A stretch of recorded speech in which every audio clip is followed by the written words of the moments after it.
시청자 여러분, 안녕하십니까? 8월 8일 목요일 JTBC 뉴스 아침엔 시작합니다. 마이크 폼페이오 미 국무장관이 북한과의 비핵화 실무 협상을 앞으로 2주일 안에 재개할 수 있기를 희망하며 양쪽의 팀이 다시 모일 것으로 예상한다고 밝혔습니다. 그러면서 지금은 핵실험이 일어나지 않고 장거리 미사일도 발사되지 않고 있다며 두 가지 모두 좋은 일이라고 강조했습니다. 북한의 잇따른 단거리 발사체 발사에도 불구하고 북미 대화 재개를 기대한다는 뜻을 명확히 한 것으로 풀이됩니다. 에스퍼 미국 국방장관의 한국 방문을 앞두고 트럼프 대통령이 한미 방위비 분담금 관련 기선 제압에 나섰습니다. 한국과의 협상이 시작됐고 한국이 훨씬 더 많이 내기로 합의했다고 주장했는데 우리 외교부는 아직 협상이 시작되지 않았다는 입장입니다. 일본의 일방적인 수출 규제와 화이트리스트 배제에 대한 맞대응 차원에서 정부가 오늘 일본을 우리 화이트리스트에서 빼는 방안을 논의합니다. 당장의 실효성보다는 앞으로 일본이 어떻게 나오느냐에 따라 대응 수위를 높여갈 수 있다는 경고의 의미가 큽니다. 제3지대 정당 창당을 놓고 갈등이 이어진 민주평화당에서 끝내 합의가 나오지 않으면서 오늘 비당권파 의원들이 예고한 대로 탈당 관련 입장을 밝힐 예정입니다. 전체 14명 가운데 11명이 탈당을 할 것으로 보입니다. 아프가니스탄 수도 카불에서 경찰서를 겨냥한 자살 폭탄 공격으로 최소 14명이 숨지고 145명이 다쳤습니다. 사망자들 가운데 10명은 민간인으로 파악됐습니다. 테러 직후 이슬람 무장 조직 탈레반이 자신들의 소행이라고 밝혔습니다. 미국 백악관이 화웨이 등 중국 업체의 통신 장비 등을 미국 정부기관이 사지 못하도록 하는 규정을 발표할 것으로 전해졌습니다. 앞서 화웨이를 블랙리스트로 지정한 것과 별개의 조치로 무역 협상의 핵심 쟁점인 이 화웨이 문제를 놓고 양국의 갈등이 또 한 번 커질 것으로 보입니다. 마이크 폼페이오 미 국무장관이 북한과의 비핵화 실무 협상을 앞으로 2주일 안에 재개할 수 있기를 희망한다는 뜻을 밝혔습니다. 양쪽의 팀이 다시 모일 것으로 예상한다고 덧붙였습니다. 북한이 최근 2주 동안 단거리 발사체를 잇따라 쏘아 올렸지만 대화 재개를 바란다는 입장을 명확히 한 겁니다. 네, 북한은 발사체 발사의 이유로 줄곧 한미 연합 연습을 지목했었고 이 폼페이오 장관이 이렇게 2주 안에 실무 협상 얘기를 한 건 연합 연습이 끝난 이후를 말한 것으로 보입니다. 이희정 기자가 보도합니다. 폼페이오 미 국무장관이 북한과의 협상이 재개될 것으로 희망한다고 말했다고 로이터 통신이 보도했습니다. 폼페이오 장관은 어제 국무부 청사에서 기자들과 만난 자리에서 이같이 밝혔습니다. 시점도 구체화했습니다. 2주 안으로 계획하고 있으며 양쪽 팀이 다시 모일 수 있을 것으로 예상한다고 덧붙였습니다. 폼페이오 장관은 또 북한의 미사일 발사와 관련해 지금은 핵실험이 일어나지 않고 장거리 미사일들도 발사되지 않고 있다면서 두 가지 모두 좋은 일이라고 강조했습니다. 최근 북한의 잇따른 미사일 발사와 대미 압박에도 빠른 실무 협상 재개 입장을 다시 확인한 걸로 풀이됩니다. 북한은 지난달 25일 이후 2주 동안 모두 4차례에 걸쳐 단거리 탄도미사일 등 발사체를 발사했습니다. 한미 연합훈련에 대한 불만을 내비친 겁니다. 이 때문에 북미 실무 협상은 훈련이 종료되는 20일 이후 재개될 것이란 전망이 우세합니다. 앞서 도널드 트럼프 대통령과 김정은 국무위원장은 지난 6월 30일 판문점에서 만나 비핵화 실무 협상 재개에 합의한 바 있습니다. 트럼프 대통령도 트위터를 통해 김 위원장과의 좋은 관계를 거듭 강조한 만큼 비핵화 실무 협상 개최에 대한 기대감이 커지고 있습니다. JTBC 이희정. 도널드 트럼프 미국 대통령이 방위비 분담금 협상과 관련해 한국이 더 많은 돈을 내기로 합의했다고 주장했습니다. 그동안 한국에서 사실상 아무것도 얻지 못했다는 말도 했습니다. 우리 외교부는 아직까지 협상이 개시되지 않았다는 입장입니다. 트럼프 대통령의 발언은 방위비 인상에 대한 압박 요인이 될 것으로 보입니다. 워싱턴을 연결합니다. 임종주 특파원, 트럼프 대통령이 밝힌 방위비 인상 주장, 구체적으로 어떤 내용들입니까? 네, 트럼프 대통령은 우리 시각으로 어젯밤 주말 총기 사건 현장 방문에 앞서서 기자들과 일문일답을 나눴습니다. 이 자리에서 방위비 분담금에 관한 질문에 다음과 같이 답했습니다. 들어보겠습니다. South Korea and I have made a deal. They've agreed to pay a lot more money toward the United States. As you know, we've got 32,000 soldiers on South Korean soil. 트럼프 대통령은 그러면서 82년 동안 한국을 도와왔는데 아무것도 얻지 못했다. 매우 불공평하다는 말도 했습니다. 그런데 왜 82년이라는 횟수가 나왔는지는 언급하지 않았습니다. 네, 트럼프 대통령이 처음에는 방위비 인상 주장을 트윗을 통해 폈죠. 네, 기자들과 만나기 몇 시간 전에 트윗을 통해서 한국이 매우 부자 나라라면서 북한으로부터 나라를 방어하기 위해 상당히 더 많은 돈을 내기로 합의했다고 주장했습니다. 협상이 시작됐다는 말도 했습니다. 네, 그런데 우리 정부의 입장은 다르지 않습니까? 협상이 아직 시작되지 않았다는 거죠. 네, 그렇습니다. 볼턴 보좌관이 지난달 하순 방한했을 때 이 문제가 거론되기는 했지만 협상은 아직 시작 전이라는 입장입니다.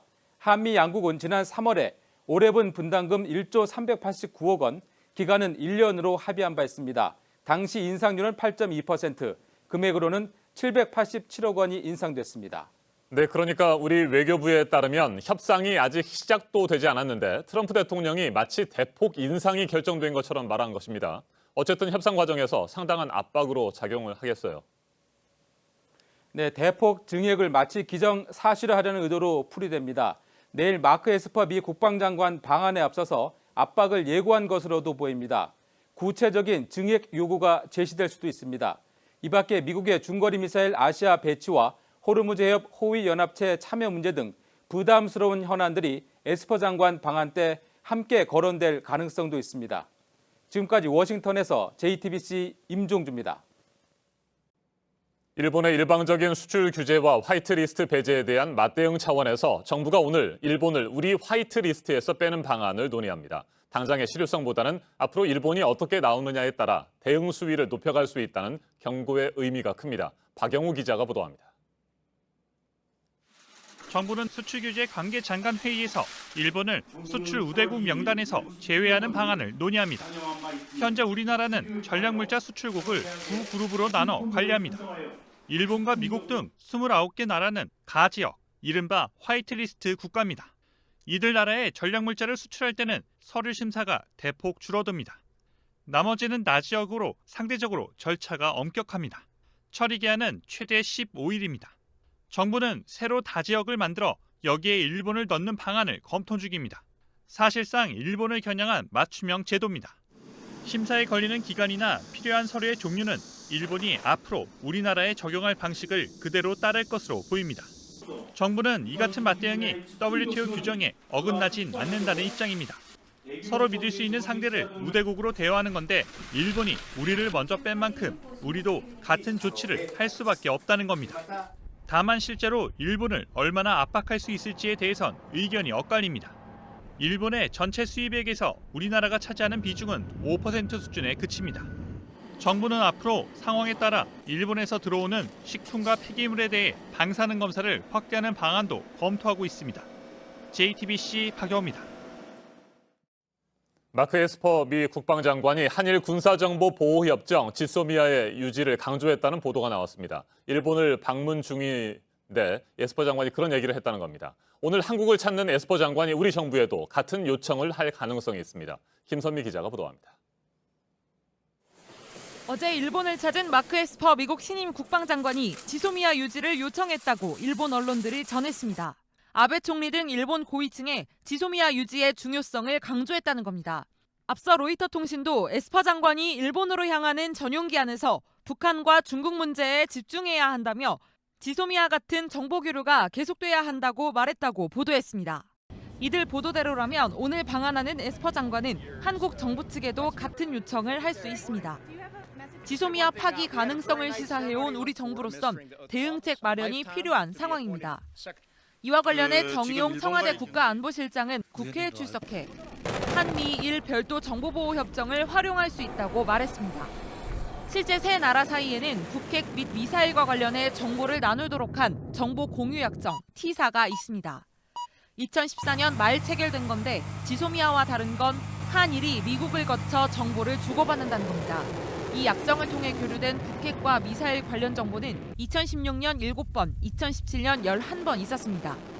이에 따라 지소미아 유지를 놓고 한미일 세 나라의 의견이 엇갈릴 경우 T사가 중재안이 될 수 있을지 주목됩니다. JTBC 김선미입니다. 민주평화당이 정동영 대표의 퇴진 문제를 놓고 당권파와 비당권파의 막판 협상이 결렬됨에 따라 사실상 분당 수순에 들어갔습니다. 비당권파 의원들은 오늘 기자회견을 열고 입장을 밝힐 예정입니다. 소속 의원 14명 가운데 11명 정도가 탈당할 것으로 보입니다. 이희정 기자입니다. 민주평화당 당권파의 정동영 대표와 비당권파의 유성엽 원내대표는 어제 오후 국회에서 약 30분 동안 만났습니다. 하지만 정 대표가 끝내 퇴진을 거부하며 최후 협상이 결렬됐습니다. 유 원내대표와 박지원 의원 등 비당권파 의원들은 오늘 중으로 탈당과 관련한 입장을 밝힐 걸로 보입니다. 이들은 이른바 제3지대 신당 창당 작업을 위해 정동영 대표 사퇴를 요구해왔습니다. 특히 정 대표가 사퇴하지 않을 경우 오늘 탈당하겠다는 뜻을 내비친 바 있습니다. 정 대표는 비당권파가 주장하는 신당 창당을 위한 기구 설치엔 동의하고 있습니다. 하지만 비상대책위원장을 세우기 전까진 대표직 사퇴는 없다는 입장입니다. 현재 비당권파는 정 대표가 사퇴해야 외부에서 비상대책위원장을 데려올 수 있다고 주장하며 맞서고 있습니다. 평화당 의원 14명 가운데 10명이 비당권파입니다.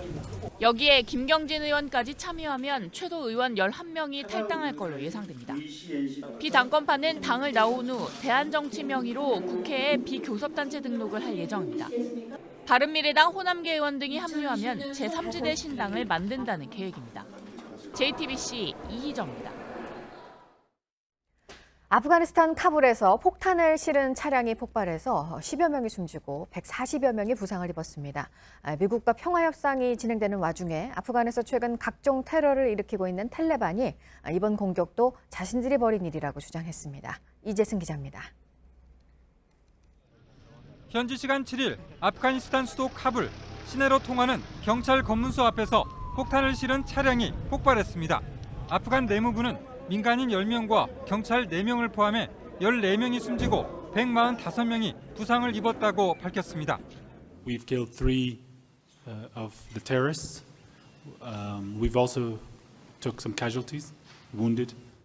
폭발 현장 인근 상점들의 유리가 깨져 파편이 튀면서 피해를 키웠습니다. یک صدای بلند شد بعدش وقتی که پاهان سعی کردم هم شیشه‌های نما خطا خورد آمد دو سه تاش دپایم در آمد و یکیش هم دبند دستم خورد. 이슬람 무장 반군 조직인 탈레반이 이번 공격에 배후를 자처하고 나섰습니다. 탈레반은 소형 자동차를 이용했다는 정부 발표와 달리 큰 트럭을 공격에 활용했다고 밝혔습니다. 탈레반은 최근 아프간에서 각종 테러를 주도하고 있습니다. 2001년 미국에 의해 아프간 정권에서 밀려난 탈레반은 현재 미국과 평화협상을 벌이는 중입니다. 탈레반은 미국과 협상에서 지렛대로 활용하기 위해 이 같은 테러 공격을 강화하는 것으로 알려졌습니다. JTBC 이재승입니다. 네, 미국과 중국 간의 충돌, 경제를 넘어서 안보로도 전방위로 번지고 있는 상황입니다. 중국에 대한 미국의 조치가 또 하나 나왔는데요. 두 나라 간 무역 협상에서 핵심 쟁점 가운데 하나가 중국 통신업체 화웨이 문제인데 미국 백악관이 조만간 화웨이 같은 중국 업체의 통신 장비를 미 정부기관에서 구매하지 못하도록 하는 규정을 발표할 것으로 전해졌습니다. 앞서 미국 정부가 화웨이를 블랙리스트에 올린 것과 별개의 조치입니다. 전다빈 기자입니다. 미국 백악관이 이르면 오늘 정부기관에 화웨이 등 중국 기업 장비 구매 금지령을 내릴 예정입니다. 로이터는 이 같은 금지를 실행하기 위한 첫 번째 규정이 미 연방조달청 웹사이트에 게시될 것이라고 보도했습니다. 오는 13일부터 발효될 예정이라고 덧붙이기도 했습니다. 지난 5월 트럼프 행정부는 국가안보에 위협이 된다며 중국 통신장비 업체인 화웨이를 블랙리스트에 올렸습니다. 미국 기업들이 화웨이와 거래하려면 사전 승인을 얻도록 한 겁니다. 이번 금지령은 이와는 별개의 조치로 지난해 미 의회가 통과시킨 국방수권법에 따른 겁니다. 국방수권법은 화웨이를 비롯해 하이크비전, 다화 등 5개 중국 업체 장비를 사는데 연방제한을 사용하지 못하도록 하는 겁니다. 최근 미중 갈등이 재점화되며 중국 기업에 대한 제재도 그대로 이뤄질지 관심이 쏠리고 있습니다. JTBC 전다빈입니다. 트럼프 미국 대통령이 지난 주말 31명의 목숨을 앗아간 총격 사건이 일어난 곳을 찾았는데요. 위로가 되지 않는다는 게 주민들 반응이었습니다. 자신의 인종차별 발언 등이 총기 사건을 부추기고 있다는 비난에 대해서는 그렇지 않다고 했습니다. 구소현 특파원입니다.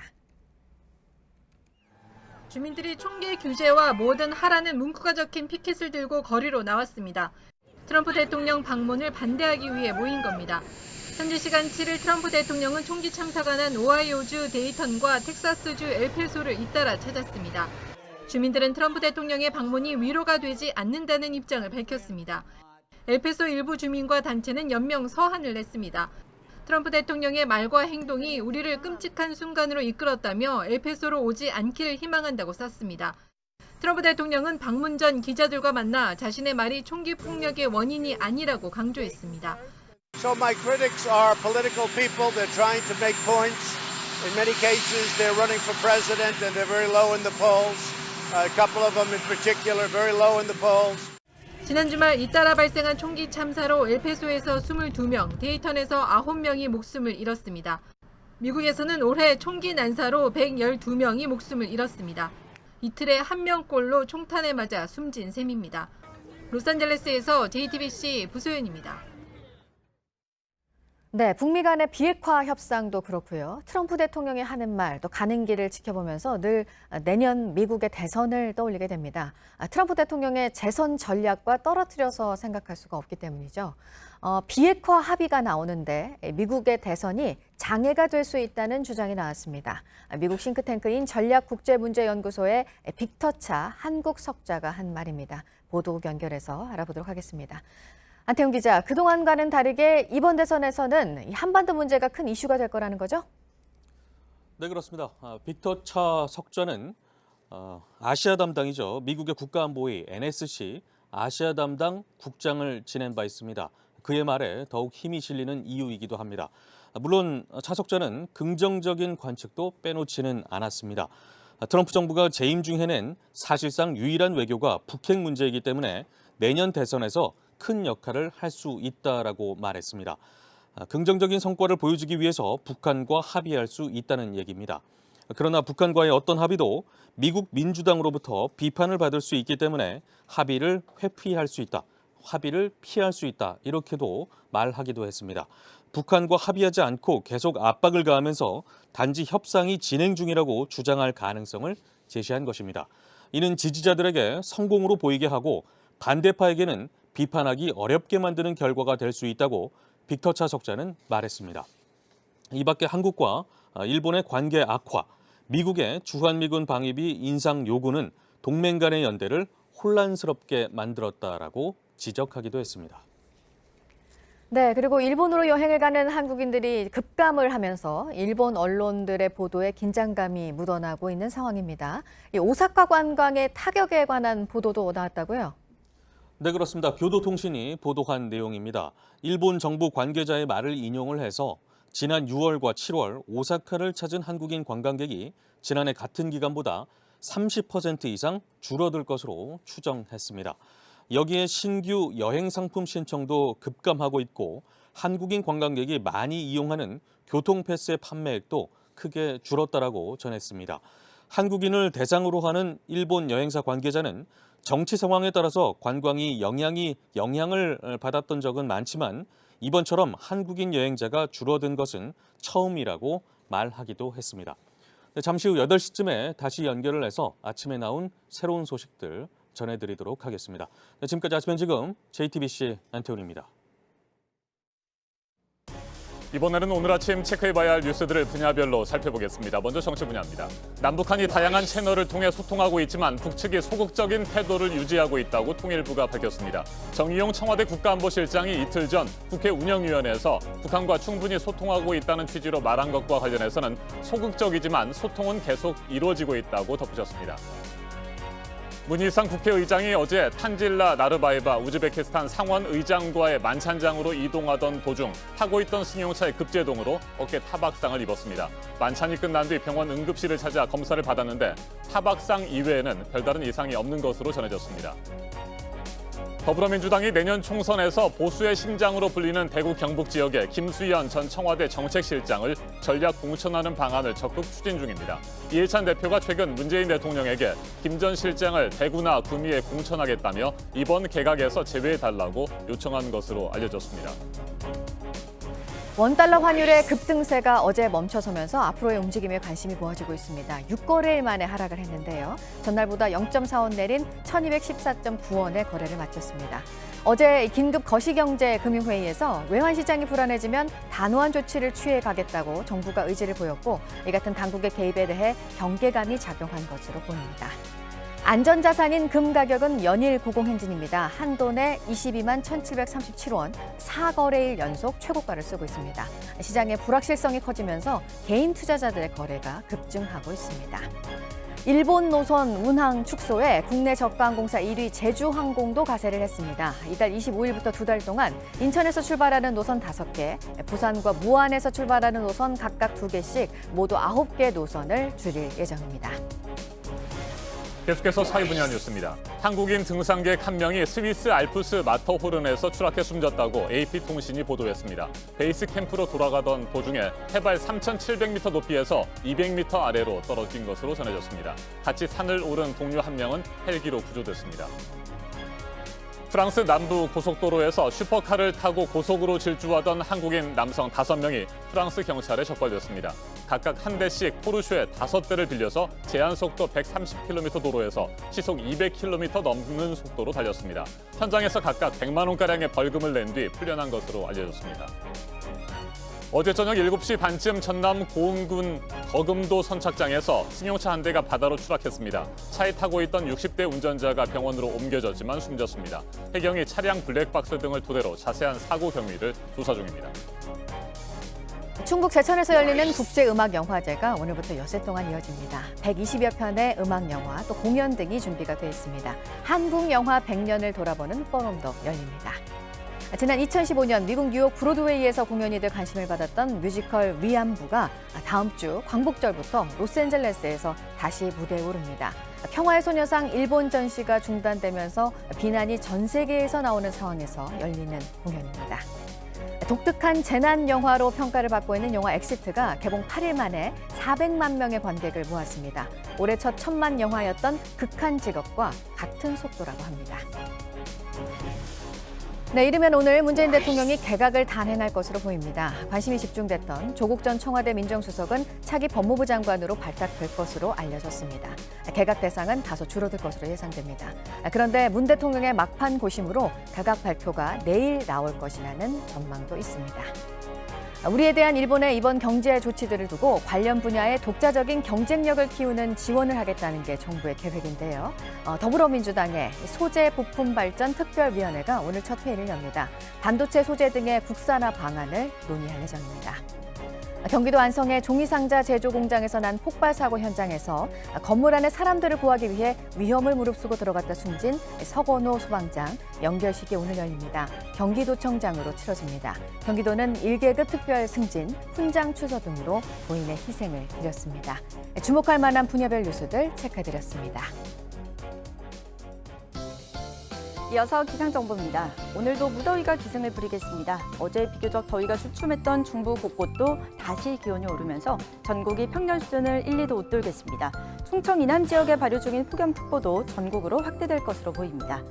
대기 불안정으로 내륙 곳곳에는 소나기가 지나겠습니다. 비구름이 강하게 발달하면서 돌풍과 천둥, 번개가 예상되고 비의 양도 최대 70mm로 무척 많겠습니다.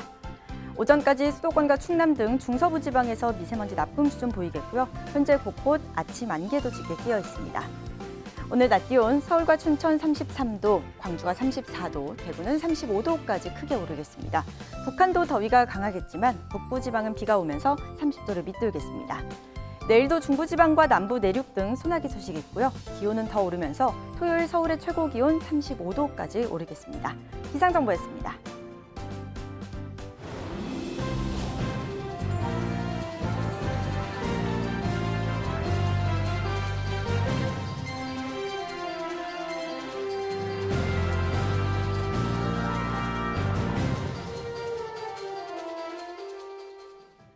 전주 상산고등학교의 자율형 사립고 재지정을 전라북도 교육청이 취소했는데 교육부는 취소 결정에 동의할 수 없다며 지난달 26일 자사고 지위를 5년 더 보장했는데요. 이에 강하게 반발해온 김승환 전북교육감이 다음 주쯤 헌법재판소나 대법원에 교육부를 상대로 소송을 제기하겠다고 밝혔습니다. 어제 토론회에서 만난 유은혜 교육부 장관과 김승환 교육감은 뼈 있는 말들을 주고받았습니다. 전다빈 기자입니다. 유은혜 교육부 장관과 김승환 전북교육감이 다시 만난 건 한 토론회에서입니다. 전북교육청이 상산고에 대해 자립형 사립고 재지정을 취소한 것에 교육부가 부동의하면서 갈등을 빚은 뒤 첫 만남입니다. 직접적인 비판은 없었지만 서로를 겨냥한 듯한 발언을 주고받았습니다. 자꾸 손을 대니까 아이들이 힘들어하는 거예요. 정말 권력 가진 사람들 더 이상 아이들 삶에 손대지 마시고 그냥 레디피 하시라 그런 뜻입니다. 교육부가 악의 근원이 되지 않도록 최선을 다하겠습니다. 서로 신뢰를 무너뜨리거나 또 이런 한 뜻으로 가고 있다는 것을 부정하는 그런 것은 아니기를. 토론회에 앞서 김 교육감은 전국 시도교육감 협의회 임시총회에서 교육부에 대한 비판을 이어갔습니다. 다음 주쯤 헌법재판소나 대법원에 교육부를 상대로 소송을 제기하겠다고 발언한 겁니다. 법적 조치까지 언급되고 있는 만큼 상산고 자율형 사립고 재지정 결정을 둘러싼 대립은 당분간 계속될 것으로 보입니다. JTBC 전다빈입니다. 어젯밤 10시 40분쯤 경남 창원시 가포동의 도로를 달리던 시내버스에서 불이 났습니다. 차량 안에는 승객이 없어 인명피해는 발생하지 않았습니다. 소방당국은 엔진 과열로 차량 뒤편에서 불이 난 것으로 보고 정확한 화재 원인을 조사하고 있습니다. 경찰관 2명에게 흉기를 휘둘러 다치게 한 혐의로 40대 A씨가 어제 경찰에 붙잡혔습니다. 경찰관들은 병원으로 이송돼 치료를 받았고 생명에는 지장이 없는 상태입니다. 경찰은 A씨에 대해 구속영장을 신청했습니다. 경찰의 사건 처리에 불만을 품은 A씨는 편의점 종업원을 시켜 강도 침입 신고를 하게 한 뒤 출동한 경찰관에게 흉기를 휘둘렀습니다. 어제 오후 전남 목포시 오감동 도심에서 40대 A씨가 몰던 승용차가 도로를 벗어나 가전제품 매장으로 돌진했습니다. A씨는 머리와 허리를 다쳐 병원으로 옮겨져 치료를 받았고 사고 현장에서 다친 행인이나 가전제품 매장 손님은 없었습니다. A씨는 운전면허를 취득한 이력이 없는 것으로 조사됐습니다. 경찰은 A씨가 운전이 서툴러 사고를 낸 것으로 보고 정확한 경위를 파악하고 있습니다. 사회적으로 논란이 뜨거운 이슈에 대해 다양한 목소리를 들어보는 맞짱 토론 시간입니다. 오늘 주제는 한일 군사정보보호협정, 이른바 지소미아의 파기 여부입니다. 일본이 우리나라를 상대로 일방적인 수출 규제 조치를 취한 데 이어 지난 2일 화이트리스트 배제까지 결정하면서 논란이 뜨겁습니다. 좀 더 구체적인 쟁점들을 짚어볼 필요가 있어서 오늘 맞짱 토론 준비했습니다. 출연자들을 먼저 소개해드립니다. 두 분 모두 군사 전문가입니다. 제 오른쪽에 류성엽 21세기 군사연구소 전문연구위원 나오셨습니다. 어서 오십시오. 안녕하십니까. 네, 그리고 제 왼쪽에 김대영 한국국가전략연구원 연구위원입니다. 안녕하십니까. 안녕하십니까. 네. 일본에 맞대응하기 위해서는 한일 군사정보보호협정 지소미아 파기를 적극적으로 검토할 필요가 있다는 의견과 아니다, 자칫 우리한테 더 큰 손해가 발생할 수도 있다, 이런 의견들이 요즘 맞서고 있습니다. 토론 시작하도록 하겠습니다. 먼저 류성엽 연구위원께 질문을 드리겠습니다. 파기가 필요하다, 이런 입장이십니까? 반드시 파기를 해야 된다는 의견은 네. 아닙니다. 하지만 저희가 충분히 카드로 사용을 할 수가 있고 옵션으로 검토할 필요가 있다는 말씀을 드리고 싶습니다. 네, 구체적인 내용들을 잠시 후에 짚어보겠습니다만 가장 큰 이유는 뭡니까? 일단 지금 그 지소미아 협정 체결 이후에 정보 교환 건수를 보게 되면 네. 정경도 장관께서 밝히신 내용에 따르면 지금 26건, 그리고 올해 들어서 또 그렇게 많은 건수가 지금 확인이 되는 건 아닙니다. 이 정도면은 거의 분기 내지는 반기 수준에 한 번 정도 교환하는 정도 수준인데 이 정도 수준으로 이제 충분한 정보 공유가 이루어지고 있느냐라는 의심이 일단 있습니다. 네, 정보 공유 건수가 그렇게 많지 않고 효용성도 의문이다, 이런 입장이신 거군요. 예, 그렇습니다. 네, 자 그리고 김대영 연구위원께서는 파기는 위험하다, 이런 입장이시군요. 위험하다기보다는 사실 지금 한일 간의 경제 관련된 또 일본의 일방적인 그런 경제 제재 상황인데, 여기에 있어서 이 지소미아 같은 경우에는 사실 안보적인 시각에서 좀 봐야 됩니다. 네. 그렇기 때문에 자칫 물론 이제 우리 국민이 원하고 대통령님이 결심을 한다라면은 저도 분명히 그 결정에 따를 수밖에 없지만은 지소미아 같은 경우에는 사실 안보적인 이슈이기 때문에 이건 좀 사실 좀 마지막 카드가 돼야 되지 않나라는 생각을 하게 되고요. 그리고 현재 일본의 지금 그 경제자 같은 경우는 경제 부분에 좀 국한이 돼 있지 않습니까? 네. 물론 이제 말도 안 되게 무슨 안보적인 이유 때문에 이걸 걸긴 했지만은 자칫 우리가 여기서 너무 섣불리 지소미아 이 폐기 카드를 꺼낸다면은 오히려 일본 측의 의도에 말리는 게 아닌가라는 그런 생각을 갖게 됩니다. 네, 그러니까 지소미아의 파기 여부를 결정할 때 대단히 신중해야 한다 이런 예, 입장이시군요. 네, 자, 좀 구체적인 내용들을 들어가 보도록 하겠습니다. 앞에서 효용성이 그다지 높지 않다 이런 말씀을 해주셨기 때문에 일본의 대북 감시 정찰 능력에 대해서 한번 살펴보도록 할게요. 실제로 우리가 일본과 계속해서 한일 군사정보보호협정을 유지한다고 하더라도 우리 측면에서도 일본으로부터 크게 많은 정보들, 질 높은 정보들을 얻을 가능성이 높지 않다 이런 의견들도 많기 때문이거든요. 일본의 대북 감시 정찰 능력 어떻게 판단하십니까? 언론에서 지금 좀 잘못 알려지는 내용들이 있습니다. 대표적인 게 이제 일본의 이제 감시 정찰 위성이 굉장히 성능이 좋은 것처럼 묘사가 네. 되고 있습니다. 하지만 지금 관련 자료들을 확인을 해봤었을 때 지금 보유하고 있는 대수나 아니면 성능이나 이런 모든 측면들이 유럽의 이제 상용 위성 수준의 성능밖에 안 나오거든요. 그리고 전체적으로 임무 고도나 이런 것들을 고려를 하더라도 이제 성능이 나오지 않아서 이제 고도를 굉장히 많이 낮춘 것으로 보이는 경향들이 있습니다. 네. 그렇기 때문에 실제로 이제 일본 측에서 이제 저희한테 제공을 할 수 있는 게 얼마나 이제 더 자세한 이제 세밀하게 들여다볼 수 있는 영상을 제공할 수 있느냐 아니면 그 얼마나 자주 이 영상들을 촬영을 할 수 있느냐라는 측면을 봐야 되는데 그 두 측면 모두에서 문제가 좀 있다라고 생각합니다. 그러니까 일본의 정보 수집 위성의 해상도 자체가 그다지 높지 않다 이런 말씀이십니까? 예, 그렇습니다. 네, 실제로 좀 구체적인 걸 살펴보면 어떻습니까? 공간 해상도 부분에서 말이죠. 공간 해상도 측면에서 보면 이제 레이더 위성이 50cm에서 1m급 그리고 광학 위성 같은 경우에 이제 30에서 50cm 사이 정도 지금 확인이 되는데요.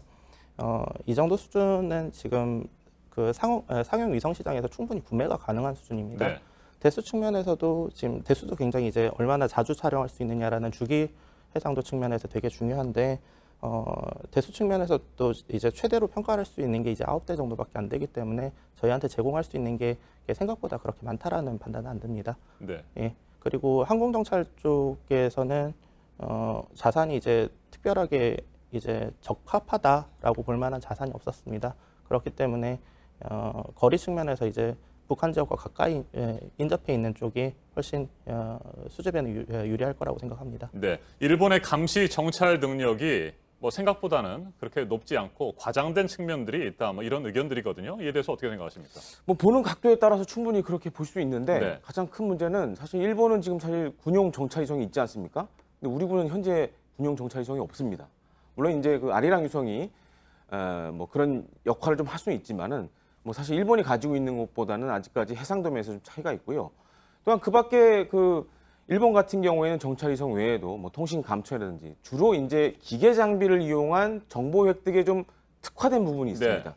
이거는 사실 과거 냉전 시절부터 어떻게 보면 미국의 그런 노력도 있었고 자국의 노력도 있었지만은 그런 부분에 있어서 특히 이제 우리나라 북한 외에 중국이라든가 러시아 이런 주변국을 감시하는 그런 능력이 사실은 우리보다는 좀 월등히 뛰어나다고 이렇게 판단할 수 있고 일례로 그 과거 이제 80년대 칼기 이 민항기가 네. 이제 소련에서 격추당할 때도 그때 그 내용을 감청했던 게 바로 이제 그 일본 자위대 그런 감청 부대에서 또 감청한 바가 있습니다. 네, 대북 감청 능력이 우리보다는 좀 뛰어나다 이런 말씀이신 것 같은데. 예, 그렇습니다. 류성엽 위원의 생각은 조금 다르지 않습니까? 이게 통신 가시선이라는 것이 있기 때문에 우리가 오히려 북한과 가깝기 때문에 감청 능력이 더 뛰어날 수 있다는 생각이신 것 같은데 어떻습니까? 우리 쪽 능력에 대해서는 일단 저는 얘기 안 하겠습니다. 네. 하지만 이제 말 그대로 이제 통신 감청이 가능한 가시선 범위를 공식으로 구할 수가 있습니다. 해당 공식으로 구해보면 지상 수집소 같은 경우에는 해발 1000m 정도의 감청 안테나를 설치했었을 때 대략 130km 정도, 그리고 항공기로 이제 수집을 할 때는 대략 394km 정도 범위밖에 수집을 못합니다. 네. 그 얘기는 뭐냐면 지금 북한을 감청을 하기 위해서 일본이 이제 관련 감청 장비를 동원을 해야 되는 상황이 벌어지면 이제 한국 카디즈에 진입을 해야 되거나 아니면은 북한에 굉장히 인접한 지역까지 들어가야 된다는 얘기거든요. 근데 북한 같은 경우에는 과거 이제 푸에블로 사건 때도 보실 수 있겠지만 북한에 이제 동쪽으로 이제 인접해서 들어가게 되면 요격 활동이 분명히 있었습니다.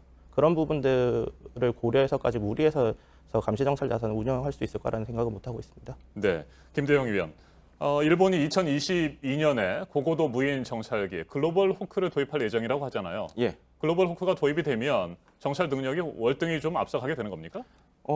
지금 알려진 바로는 이 일본이 도입하는 글로벌 호크 같은 경우에는 일본 좀 북쪽에 있는 미사와 기지에 이제 배치되는 걸로 이렇게 알려져 있는데 이쪽에 만약에 배치될 경우에는 사실 동해상에서 매우 가깝기 때문에 대북 감시 정찰 능력이 어쩌면 우리보다도 좀 높을 수가 있습니다. 네. 우리 같은 경우에는 남쪽에 있기 때문에 사실 자칫 이제 동해 쪽으로 올라가다 보면은 북한의 그런 뭐 방공 식별구라든지 이런 데 들어갈 가능성도 있는데 그것보다 일본은 사실 동해에서도 동쪽 부분에 있기 때문에 오히려 더 유리한 측면이 있지 않나 이렇게 좀 생각을 해봅니다. 네. 탈북자 정보라든지 아니면 북중 접경 지역의 인적 네트워크, 이른바 휴민트라고 하잖아요. 이런 측면에서의 정보 수집 능력은 우리나라가 일본에 비해서 훨씬 앞서는 상황인 거죠? 어떻습니까?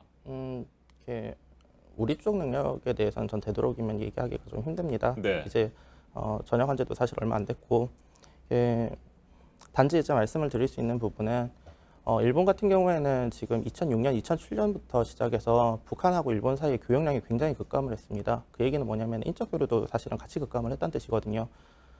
굉장히 이제 교류 과정에서 자연스럽게 들어올 수 있는 첩보들이 있습니다. 그런 것들이 이제 인간 첩보로 굉장히 활용할 수 있는 중요한 자산이고 대표적인 예가 이제 김정은의 요리사였던 후지모토 겐지 같은 예가 있을 수 있거든요.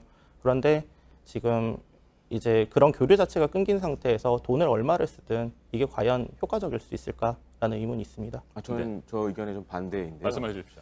실제로 이제 대북 정보 사업을 하셨던 분들의 얘기를 들어보면은 사실 휴민트라는 게 인적 네트워크에서 얻어지는 정보 아닙니까? 핵심은 돈입니다. 얼마만큼 돈을 쓰냐에 따라서 그만큼 고급 정보가 들어오고 그만큼 알짜 정보들을 받을 수 있는데 듣기로는 제가 알고 있는 범위 내에서는 뭐 우리가 만약에 그런 정보 획득에 100원을 쓴다 그러면은 일본은 기본적으로 300원에서 1000원 정도를 씁니다. 네. 그렇기 때문에 그런 예산의 문제 봤을 때는 일본이 오히려 더 휴민트에서 지금은 강하다라는 분석도 있습니다. 그렇기 때문에 그런 부분도 우리가 좀 살펴볼 필요가 있지 않나 이렇게 생각하고 있습니다. 네, 일본의 대북 감시 정찰 능력과 관련된 얘기들을 좀 해봤었고요. 또 휴민트, 인적 네트워크를 통한 정보 수집 능력에 대해서도 살펴봤습니다. 그렇다면 잠시 이 부분에 대해서 좀 정리를 좀 하고 넘어가도록 하죠. 이 지소미아 한일 군사정보보호협정을 파기했을 경우에 한국에 또 일본에 어떤 득실이 있는지 어떻게 결론을 내릴 수 있겠습니까? 청와대 관계자분들이라던가 아니면은 지금 언론을 통해서 지금 군사정보와 관련된 업무를 하시는 분들 입에서 나오는 얘기들이 있지 않습니까? 검토할 수 있다. 그만큼 자신감이 있는 겁니다. 이제 정보 교환 측면에 있어서도 지금 건수에 대해서도 조금 전에 말씀을 드렸었지만 이게 그렇게 많은 양도 아니고 일단 양적으로 적다라는 거는 질적으로도 문제가 있을 가능성이 있습니다. 그런 판단들 하에 지금 행정부에서 판단을 하고 있을 거고 그러면 행정부에서 판단한 결론대로 우리는 따라가는 게 맞다라고 생각합니다. 네, 김대영 위원께서는 한국과 일본의 득실에 대해서 어떻게 생각하십니까? 사실 득실을 따진다는 거는 좀 의미가 없어 보입니다. 사실 둘 다 상호 보완적인 관계이고 그렇기 때문에 뭐 우리가 만약에 결심한다 그러면은 그거는 최후의 선택이 돼야 될 걸로 저는 생각을 하고 있고 특히 우리나라 같은 경우는 이제 군사정보보호협정을 한 30여 개국하고 맺고 있고 또 한 10여 개국과는 또 미국이나 독일 같은 경우에는 뭐 1급 기밀 정보에 해당하는 내용들을 이제 주고받는 것입니다. 그리고 또 한 가지 말씀드리자면은 이 군사정보보호협정이라는 게 뭐 일방이 정보를 주고 뭐 받는 그런 것은 아니고 기브 앤 테이크 방식, 즉 주고받는 방식으로 이루어지기 때문에 그런 점들도 한번 좀 고민을 해볼 필요가 있고요. 또 한 가지로는 향후에도 우리가 일본 말고 다른 나라와도 군사정보보호 협정을 맺어야 됩니다. 근데 지금 사안은 사실 뭐 일본이 억지를 부려서 안보적인 측면을 봐서 경제 제재를 지금 뭐 하고 있는데 이런 문제로 폐기를 했을 경우에는 다른 나라와 군사정보보호 협정을 맺었을 때 한국은 혹시 다른 문제로 이걸 폐기할 수 있다라는 또 그런 이미지를 또 줄 수가 있습니다. 그렇기 때문에 그 점은 좀 신중하게 진행이 될 필요 있고요. 사실 한미일 군사 동맹은 아니지만 한미일 군사 협력은 사실 있는 상황입니다. 네. 그런 것들을 고려했을 때는 지금 뭐 일본과 지금 여러 가지 마찰을 빚고 있지만은 이 카드를 지금 쓴다라는 것은 조금 우리 입장에서는 좀 아까울 수도 있기 때문에 좀 더 심사숙고해서 사용할 필요가 있다고 보여집니다. 네, 김대영 위원께서 한미일 삼각 동맹에 대해서 잠시 언급을 해주셨기 때문에 이 부분에 대해서 토론을 좀 진행해 보도록 하겠습니다. 일본의 방위상이 2010년에 우리 정부에 처음으로 제안을 해서 한일 군사정보보호 협정이 논의가 됐었고 2012년 박근혜 정부 당시에 국무회의에서 비공개로 처리를 하려다가 제동이 걸린 바가 있습니다. 그러다가 결국 4년 뒤 2016년 11월에 한일 군사정보보호 협정이 체결이 된 상태입니다. 자, 오는 24일까지 이 정보보호협정을 연장할지 말지를 우리가 결정을 해야 되는 상황인데 한미일 삼각동맹이 자칫 훼손될 수 있다라고 하는 의견에 대해서 류성엽 의원은 어떤 생각이신지 답변을 좀 듣겠습니다. 훼손이 이미 되고 있죠. 네. 되고 있는 상태인데 그리고 한미일 간의 군사협력이 필요한 것도 사실입니다. 하지만 문제를 볼 때 지금 이게 어떻게 출발을 했는지를 봐야 되거든요. 제가 봤을 때는 지금 경제 문제로 시작한 게 아닙니다. 처음에 군사 문제로 시작했습니다. 작년 말에 초계기 사건 기억하실 겁니다. 그때 이미 쥐소미아가 체결이 돼 있는 상태였고 어떻게 보면은 일본 측에서 스파이 행위를 한 거였거든요. 그 스파이 행위를 해서 얻었던 이제 전자정보를 우리 쪽에 제공을 하면 되는 상황이었어요. 근데 쥐소미아 협정이 있음에도 이 협정 활용을 안 했습니다. 그리고 한미일 간의 협력이 이제 문제가 생길 가능성에 대해서도 예방 조치는 가능을 한 게요. 쥐소미아가 폐기가 되더라도 2014년에 한미일 간에 이제 북핵 관련돼서 정보를 공유하기 위해서 체결해 놓은 이제 협약이 있습니다. 네. 그 협약을 근거로 이제 정말 긴급한 정보들이나 이런 것들 간에는 상호 교환이 가능할 걸로 예상을 하고 있고요. 그리고 이제 신뢰 측면을 이제 다시 봐야 되는데 결국에는 이제 초계기 사건 때 문제가 생긴 상태 그리고 그때도 명확하게 이제 문제가 해결이 안 된 상태에서 지금 경제 문제로 문제가 확전이 된 상태고요. 이게 점점 이제 계속 확전이 되는 상태거든요. 포린 팔러시만 해도 지금 일본 관련 정책에 대해서 지금 비판적인 의견들을 내놓고 있을 지경이면 이제 다른 국가들에서도 지금 이 문제에 대한 특수적인 상황은 이해할 수 있는 상황일 거라는 거죠. 네, 마크 에스퍼 미 국방장관 어제 일본에서 이 협정이 계속해서 유지되기를 바란다 이런 뜻을 얘기를 했다고 합니다. 오늘 서울에 도착할 예정인데 아마 한국에 와서도 이 같은 입장을 고수하면서 우리 정부를 압박할 가능성이 있어 보입니다. 김대영 의원, 실제로 우리가 이 협정을 파기하게 된다고 한다면 한미일 삼각 동맹에서 우리가 제외된다거나 아니면 계속해서 미국의 압박을 받을 가능성이 있습니까? 사실 이 한일 군사정보보호협정도 물론 우리 측과 일본 측 모두 다 필요성에 공감을 했지만은 사실은 미국의 입김에 의해서 된 케이스라고 봐야 될 것 같거든요. 그만큼 이제 미국 입장에서는 지금 그 인도 아시아 태평양 전략을 위해서는 동맹국인 한일이 뭐 다른 부분은 모르겠지만 군사적 외교적으로 좀 단결된 모습을 보여주기를 굉장히 원하고 있습니다. 그렇기 때문에 향후 어떻게 보면 일본의 노림수도 사실 지금 그거일 수도 있는데 만약에 한국이 주도적으로 이 협정을 깨버리는 것을 이용해서 어떻게 보면 우리나라를 한미일 동맹 속에서 한국은 참 이상한 나라다라는 그런 인식을 미국 측에 심어줄 수도 있습니다. 네. 사실 그렇게 되면 어떻게 보면 일본의 수에 우리가 말리는 그런 경우가 될 수가 있는데 그렇기 때문에 좀 더 신중하게 접근해야 한다는 것입니다. 그리고 한미 동맹을 또 지금보다도 강화할 필요가 있고요.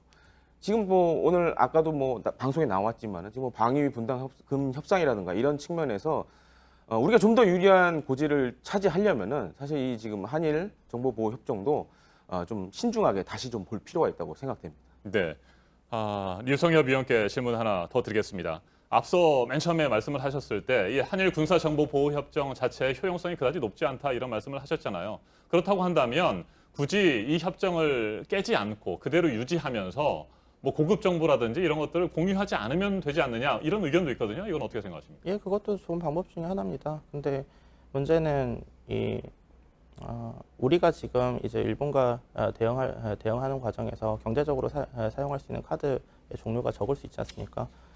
물론 경제적인 부분에서 저희가 사용할 수 있는 카드가 많다면 지소미아 카드는 굳이 꺼내지 않을 수도 있습니다. 하지만 이미 청와대나 이런 관계자들 입에서 지소미아 폐기와 관련된 언급들이 이제 나오기 시작한 상태고 이걸 충분히 이제 카드로 해야 되겠다라는 뭔가 판단이 있었을 겁니다. 그런 판단들 하에 지금 이런 논의들이 진행이 되고 있다라고 생각을 하기 때문에 국민 여러분께서 이제 같이 고민 좀 해주셨으면 좋겠습니다. 알겠습니다. 김대영 위원께서는 이 협정을 그대로 유지하되 고급 정보를 공유하지 않으면 된다라고 하는 의견에 동의하십니까?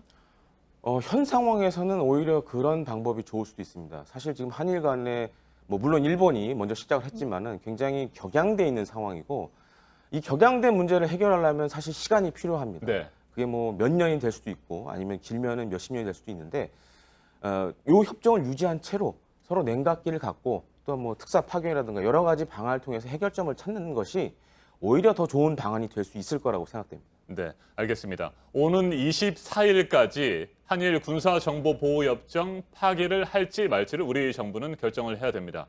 일단 우리 정부로서는 최대한 결정을 미루면서 협상의 지렛대로 삼겠다고 하는 입장인 것 같습니다. 끝으로 두 분에게 똑같은 질문 드려보도록 하겠습니다. 짧게 2, 30초 정도 말씀을 해주시면 됩니다. 우리 정부가 앞으로 24일 이전까지 결정을 하는 데 있어서 이것만큼은 꼭 고려를 해야 된다. 가장 중요한 점은 이거다. 한 가지 정도씩 말씀을 해주시면 될 것 같습니다. 먼저 류 의원 말씀을 하시죠. 일단 우리가 사용할 수 있는 카드가 얼마나 많이 있는지 이런 걸 점검을 해야 됩니다. 경제적인 카드 그리고 군사적인 카드도 지소미아만 말고 다른 카드들도 있을 거예요. 이런 것들을 여러 가지를 놓고 이제 우선순위로 어느 정도 또 이제 배열을 해둘 필요가 있습니다. 지소미아 같은 경우에는 제가 봤을 때 좀 후순위의 카드로 일단은 선택을 해야 될 필요성이 있을 거고요. 지금 언급하는 수준만으로도 사실은 효과가 좋을 거라고 생각을 하거든요. 예전에 아시던 선배분 중에 굉장히 좋은 말씀하신 분이 있었어요. 칼을 꺼내서 휘두르는 거는 쉽게 휘두를 수 있어요. 하지만 이제 그 뒤에는 이제 문제가 굉장히 복잡해지죠. 하지만 칼날만 살짝 보여주면서 나는 이걸 충분히 꺼낼 수 있어 라는 억지력을 보여준다던가 이런 부분들에 대한 효과만으로도 지소미아 폐기 카드는 충분히 사용할 수 있습니다. 네, 김대영 위원. 우리 정부가 끝까지 가장 중요하게 고려할 부분은 뭡니까? 물론 이제 국민 여론이라든가 행정부의 결정이라든가 여러 가지가 있겠지만은 사실 지금의 이 한일 간의 갈등에 있어서 저는 가장 큰 핵심은 과연 국제사회가 누구를 더 지지해 줄 것이냐가 굉장히 중요하다고 생각합니다. 네. 그렇기 때문에 사실 우리가 이 한일 군사정보보호협정 같은 경우에는 사실 경제 분야가 아닌 군사 안보적인 분야이기 때문에 최후의 선택이 돼야 될 거로 저는 생각을 하고 있고요. 대신에 경제적으로 일본에 대응할 수 있는 그런 카드들을 좀 준비하고 찾아봐야 되지 않나 이렇게 생각을 하고 있습니다. 네, 일본에 대한 맞대응 차원에서 한일 군사정보보호협정 지소미아를 파기하는 것이 옳은지 그른지 이 부분에 대해서 토론을 진행해 봤습니다. 오늘 맞짱 토론 류성엽 21세기 군사연구소 전문연구위원 그리고 김대영 한국국가전략연구원 연구위원과 함께했습니다. 두 분 토론 잘 들었습니다. 감사합니다. 감사합니다. 네.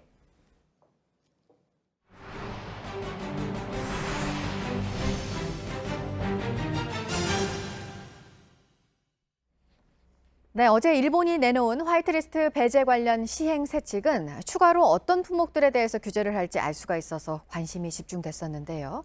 그런데 추가 품목들을 지정하지는 않았습니다. 하지만 정부는 일본이 확전을 자제한 건 아니라고 보고 있습니다.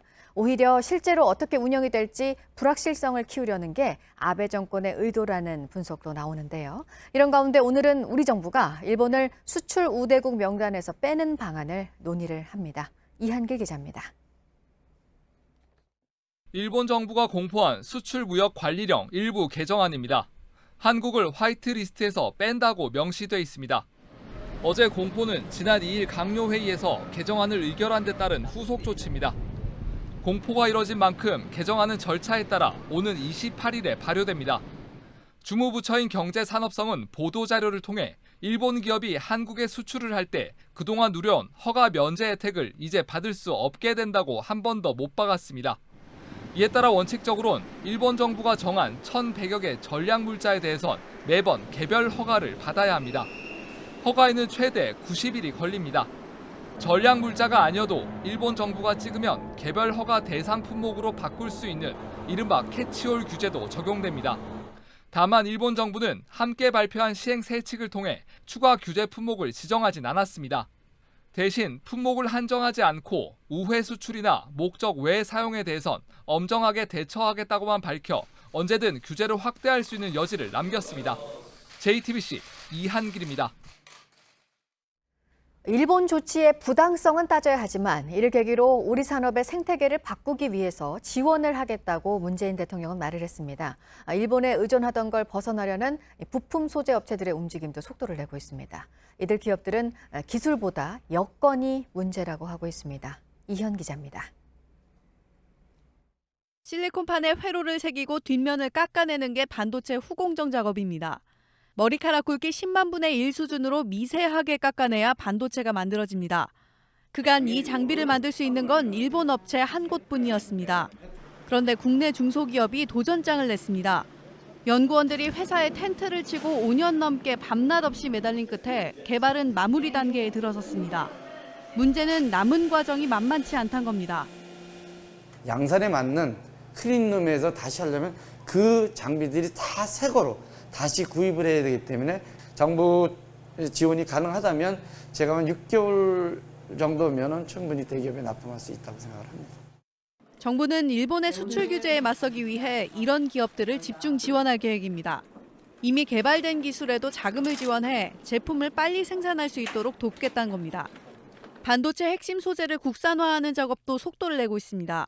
재고가 가장 부족한 고순도 불화수소의 경우 다음 달부터 본격적인 생산에 들어갈 계획입니다. 9월에 제2공장 완공을 목표로 하고 있습니다. 일본에서 수입이 안 되는 그런 고객사 공급 물량에는 저희가 차질이 없도록. 삼성전자와 SK하이닉스도 국산 소재를 생산 라인에 투입하기 위해 시험에 들어간 상태입니다. JTBC 이현입니다. 일본 후쿠시마 원전에 쌓여있는 이 방사성 오염수 문제와 관련해서는 파장을 일으키고 있는 주장이 하나 나왔는데요. 100만 톤 이상을 일본 정부가 태평양에 방류할 계획을 추진하고 있다는 겁니다. 국제환경단체 소속 전문가가 이 얘기를 했는데 우리나라가 위험에서 벗어나기 어렵다고 봤습니다. 이 소식은 강버들 기자가 전해드립니다. 2011년 3월 동일본 대지진으로 후쿠시마 원전이 무너졌습니다. 사고 당시 방사성 물질이 유출되면서 심각한 오염이 진행됐습니다. 그게 끝이 아니었습니다. 원자로 주변 흙을 얼려 만든 빙벽으로 지하수 유입을 막으려 했지만 이런저런 틈으로 지하수가 흘러들어와 방사성 물질에 오염돼 다시 흘러나가고 있습니다. 원전의 온도가 오르면서 화학 반응을 일으켜서 또 다른 폭발이 있을 수 있기 때문이죠. 원자로를 식히기 위해서 쏟아붓는 물까지도 지속적으로 오염수의 양을 증가시키는 사정입니다. 지난해 말까지 이런 식으로 만들어져 쌓인 오염수가 111만 톤, 매주 2,000톤이 넘게 생긴다는 게 전문가들의 설명입니다. 도쿄전력은 오염수를 모아 별도의 공간에 보관하고 있습니다. 그중 일부 오염수를 정화했지만 정화 처리된 물에서도 기준치의 최대 2만 배에 달하는 방사성 물질이 검출됐습니다. 쇼 버니 그린피스 수석 원자력 전문가는 일본 정부가 정화하지 못한 방사성 오염수 100만 톤 이상을 태평양에 방류하려고 한다고 주장했습니다. 이렇게 되면 오염수가 해류를 타고 바다를 순환해 특히 한국이 방사성 물질 노출 위험에 처할 것이라고 했습니다. 그린피스는 일본이 내년 도쿄올림픽 이전에 오염수 처리 방식을 최종 결정할 것으로 보고 방류 계획을 폐기하라고 요구하고 있습니다. 아사히 신문이 올림픽 개막까지 1년을 남긴 현재도 오염수를 제어하지 못하고 있다고 보도하는 등 일본 내에서도 대책을 요구하는 목소리가 큽니다. JTBC 강버들입니다. 오늘의 핵심 뉴스들을 정리해드리는 아침엔 주요 뉴스입니다. 마이크 폼페이오 미 국무장관이 북한과의 비핵화 실무 협상을 앞으로 2주일 안에 재개할 수 있기를 희망하며 양쪽의 팀이 다시 모일 것으로 예상한다고 밝혔습니다. 그러면서 지금은 핵실험이 일어나지 않고 장거리 미사일도 발사되지 않고 있다며 두 가지 모두 좋은 일이라고 강조했습니다. 북한의 잇따른 단거리 발사체 발사에도 불구하고 북미 대화 재개를 기대한다는 뜻을 명확히 한 것으로 풀이됩니다. 미국 국방장관의 한국 방문을 앞둔 상황에서 한미 방위비 분담금과 관련해 트럼프 대통령이 기선 제압에 나선 모습입니다. 한국과의 협상이 시작됐고 한국이 훨씬 더 많이 내기로 했다고 했는데 아직 협상이 시작되지 않았다는 게 우리 외교부 입장입니다. 일본의 일방적인 수출 규제와 화이트리스트 배제에 대한 맞대응 차원에서 정부가 오늘 일본을 우리 화이트리스트에서 빼는 방안을 논의합니다. 당장의 실효성보다는 앞으로 일본이 어떻게 나오느냐에 따라 대응 수위를 높여갈 수 있다는 경고의 의미가 큽니다. 민주평화당이 결국 분당 수순을 밟게 됐습니다. 정동영 대표 퇴진 문제를 놓고 합의가 나오지 않아 비당권파 의원들이 오늘 탈당 관련 입장을 밝힐 예정입니다. 아프가니스탄 수도 카불에서 경찰서를 겨냥한 자살 폭탄 공격으로 최소 14명이 숨지고 145명이 다쳤습니다. 사망자들 가운데 10명은 민간인으로 파악됐습니다. 테러 직후 이슬람 무장 조직 탈레반이 자신들의 소행이라고 밝혔습니다. 화웨이 등 중국 업체의 통신 장비 등을 미국 정보기관이 사지 못하도록 하는 규정을 미국 정부가 발표했습니다. 앞서 화웨이를 블랙리스트에 올린 것과 별개의 조치로 이 화웨이 문제를 두고 두 나라 간 충돌이 또 한 번 있을 것으로 보입니다. 문재인 대통령이 이르면 오늘, 늦어도 내일까지는 개각을 단행할 것으로 보입니다. 청와대가 검증 작업을 모두 마무리하고 문 대통령의 최종 재가를 기다리고 있는 것으로 전해졌습니다. 개각 대상은 6명 안팎으로 조국 전 청와대 민정수석은 차기 법무부 장관이 유력합니다. 원달러 환율의 급등세가 6거래일 만에 어제 멈춰서면서 앞으로의 추이가 주목됩니다. 외환시장이 불안해지면 단호한 조치를 취하겠다는 당국의 입장이 나왔고 적극적인 개입이 있을 것이라는 경계감이 영향을 준 것으로 보입니다. 김승환 전라북도 교육감이 다음 주쯤 헌법재판소나 대법원에 교육부를 상대로 소송을 제기하겠다고 밝혔습니다. 전주 상상고등학교의 자율형 사립고 재지정을 취소했는데 교육부가 취소 결정에 동의할 수 없다며 지난달 26일 자사고 지위를 5년 더 보장하자 강하게 반발하면서 법적 대응을 선언한 겁니다. 지금까지 아침엔 주요 뉴스 정리해드렸습니다. 미국에선 경찰이 또다시 인종차별 논란에 휩싸였습니다. 백인 경찰관이 말에 탄 채 흑인 남성을 끌고 가는 모습이 공개된 겁니다.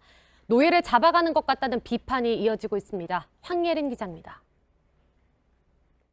기마 경찰관들 사이로 한 남성이 걷고 있습니다. 자세히 보면 카우보이 모자를 쓴 백인 경관이 흑인 남성을 줄로 묶어 끌고 가는 모습입니다. 현지 시간 3일 미국 텍사스주 갤버스턴 경찰은 건물을 무단 침입하려던 도널드 닐리를 체포했습니다. 그런데 그를 한 블록 떨어진 경찰서로 이송하면서 수갑에 밧줄을 묶은 채 끌고 가는 방법을 택한 게 문제가 됐습니다. 이를 목격한 시민들이 사진을 소셜미디어에 올렸고 곧바로 비판이 쏟아졌습니다. 노예 해방 전 남부에서 도망치다 붙잡힌 흑인 노예를 다루던 방식과 다를 게 없다는 겁니다. This is 2019, not 1719. It doesn't matter who's in the White House. We treat our citizens equally. 닐리의 가족들도 충격을 받았습니다. The way that they handled him is disgusting. The family is offended. The family is upset. 논란이 커지자 현지 경찰은 사과했습니다. 다만 같은 일에 재발은 막겠다면서도 해당 경관들은 순찰차가 없는 상황에서 훈련받은 대로 한 것이라고 덧붙였습니다. JTBC 황예린입니다. 잇따른 총기 난사 사건으로 두려움에 휩싸인 미국에서 오토바이 굉음을 총소리로 오인해 사람들이 대피하는 소동이 있었습니다. 거리에 있던 사람들이 우르르 황급히 도망칩니다. 현지 시간 6일 밤 뉴욕 맨해튼의 타임스 스퀘어에서 벌어진 일인데요. 오토바이의 굉음을 총소리로 착각한 사람들이 공포에 질려 도망치기 시작한 겁니다. 거리는 이내 아수라장이 됐는데요. 많은 사람들이 급하게 뛰어가다 넘어져서 20여 명이 다쳤습니다. 이후 뉴욕 경찰은 총성이 아닌 오토바이 소리였다며 총격범은 없다고 밝혔습니다. 이튿날 미국 버지니아주에서는 한 신문사 건물에 총을 든 괴한이 난입했다는 신고가 접수됐습니다. 놀란 직원들이 급히 대피했고 헬기와 함께 경찰이 곧바로 출동했는데요. 건물 안 곳곳을 뒤져봤지만 총격의 흔적이나 수상한 사람은 찾지 못했습니다. 결국 무장괴한 난입 신고는 소동으로 일단락됐는데요. 잇따른 총기 난사 사건에 미국 시민들의 불안감이 나날이 커지고 있습니다. 미국의 $100 지폐와 똑같이 생긴 이것, 페루에서 적발된 위조 지폐입니다. 인쇄한 위조 지폐를 차에 실어 옮기려던 걸 경찰이 붙잡았는데요. 압수한 위조 지폐는 모두 $2천만, 우리 돈으로 240억 원이 넘는 양입니다. 지금까지 페루에서 적발된 위조 지폐 중 가장 큰 액수인데요. 페루 경찰은 이번 사건과 관련해 4명을 체포했다고 밝혔습니다. 케냐의 한 여성 국회의원이 자신의 아기를 안고 국회의사당에 들어갔다가 쫓겨나는 일이 있었습니다. 아기를 봐줄 사람이 없자 의원은 직접 아기를 안고 국회의사당에 들어왔는데요. 하지만 이를 본 다른 의원이 출입을 허락한 사람 외에는 국회의사당에 들어올 수 없다며 당장 나가라고 말했습니다. 의견 충돌 끝에 결국 이 의원은 아기와 함께 쫓겨났는데요. 해당 의원은 아기를 돌볼 시설이 부족하다며 안타까움을 드러냈습니다. 앞장선 어미를 따라 아기 사자도 개울에 들어섭니다. 수심이 얕지만 아직 어린 사자들에겐 물이 턱까지 차오르는데요. 하지만 이 정도론 정글의 왕 사자의 앞길을 막을 수는 없습니다. 차례로 줄을 서서 한 마리씩 펄쩍펄쩍 용맹하게 개울을 건너는데요. 남아프리카 공화국의 한 동물보호구역에서 포착된 모습입니다. 영상을 본 누리꾼들은 용감하게 개울을 건너는 아기 사자들의 모습이 귀엽다는 반응입니다.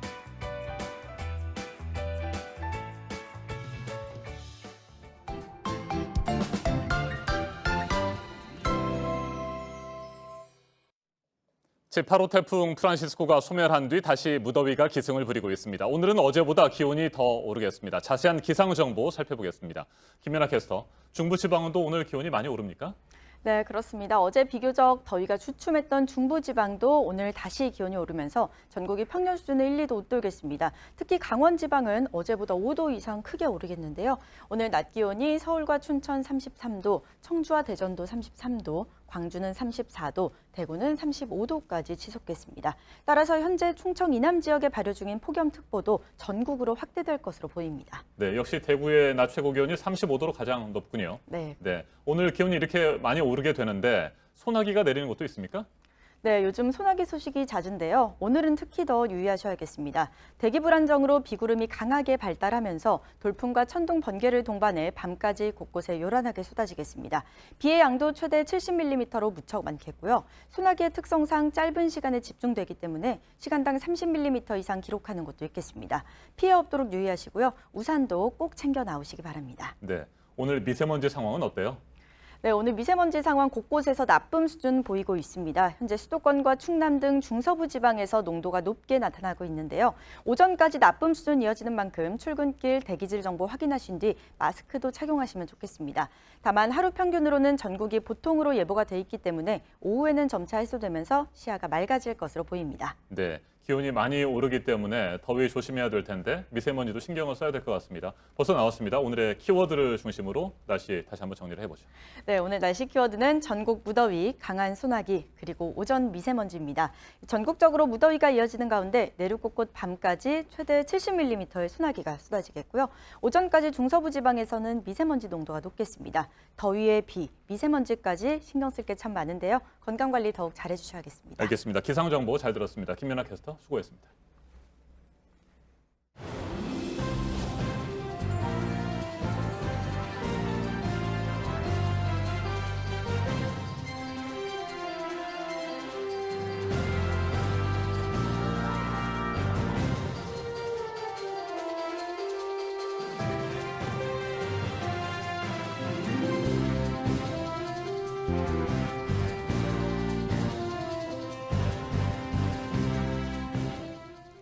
네, 목요일 아침 8시 1분 지나고 있습니다. 일본을 향한 불매운동, 일본 여행도 안 가서 항공사들의 일본 노선도 점점 줄고 있습니다. 또 하나 이런 상황을 반영하는 게 있는데요. 일본에서 우리 국민들이 신용카드를 쓴 금액이 급감을 했다고 합니다. 보도국 연결해서 알아보겠습니다. 안태훈 기자, 급감을 한 시기를 보면 이것도 일본의 조치 영향인 거겠죠? 네, 그렇게 볼 수가 있을 것 같습니다. 국내 8개 카드사가 발급한 신용카드를 기준으로 집계한 결과입니다. 카드업계에 따르면 7월 셋째 주 결제 금액은 지난해 같은 기간보다 0.4% 줄었습니다. 이어서 넷째 주엔 5.3%, 8월과 이어지는 7월 다섯째 주에는 19.1%로 감소폭이 커졌습니다. 다음은 오늘 새벽 6시 반쯤 대만에서 규모 6.0의 지진이 발생했다는 속보 전해드립니다. 대만 화롄 북동쪽 65km 해역에서 발생했고요. 진원의 깊이는 23km입니다. 아직 관련 피해 소식은 전해지지 않고 있습니다. 우리 기상청은 이번 대만 지진으로 인한 국내 영향은 없을 것으로 예상하고 있습니다. 네, 또 한동안 이게 문제가 됐었죠. 병원 등에서 프로포폴을 정해진 목적 외로 투약을 했을 때 앞으로는 행정처분이 강화가 됩니다. 병원 문을 상당 기간 동안 닫게 된다고요? 네, 그렇습니다. 마약류 관리법 개정안을 식약처가 입법 예고했습니다. 관련 내용을 잠시 전해드리면 마약류 취급업자가 처방전에 따르지 않고 투약하거나 처방전을 거짓으로 기재한 경우에는 행정처분하도록 했습니다. 1차 위반 시엔 6개월, 2차 위반 때부터는 12개월의 업무 정지 처분을 내립니다. 또 처방전 기재사항을 일부 또는 전부 기재하지 않거나 처방전을 2년간 보존하지 않은 경우에도 3개월에서 12개월까지 업무 정지에 처하도록 했습니다. 마약류 취급업자는 마약류 제조와 수출입, 도소매업, 마약류 취급 의료업자 등을 말합니다. 네, 끝으로 서울도 앞으로 물 부족에 적극적으로 대처해야 한다는 세계자원연구소의 보고서가 나와서 관련 내용 전해드리겠습니다. 세계자원연구소는 지난해 말 기준으로 인도와 이란 등 17개 나라는 대부분의 수자원이 고갈됐다라고 밝혔습니다. 그러면서 물 부족 문제를 겪는 대도시가 현재 33곳에서 2030년에는 45곳으로 늘어날 것으로 예상했고요. 도쿄와 로스앤젤레스, 서울 등도 물 부족에 대처해야 하는 곳으로 지적했습니다. 네, 지금까지 하시면 지금 JTBC 안태훈입니다.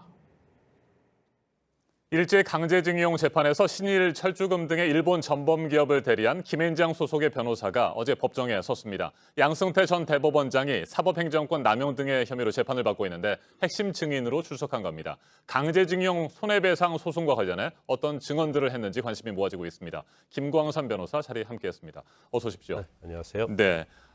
양승태 전 대법원장 재판에 출석한 김앤장 변호사, 한상호 변호사잖아요. 네네. 원래 양 전 대법원장과 각별한 사이였다고요?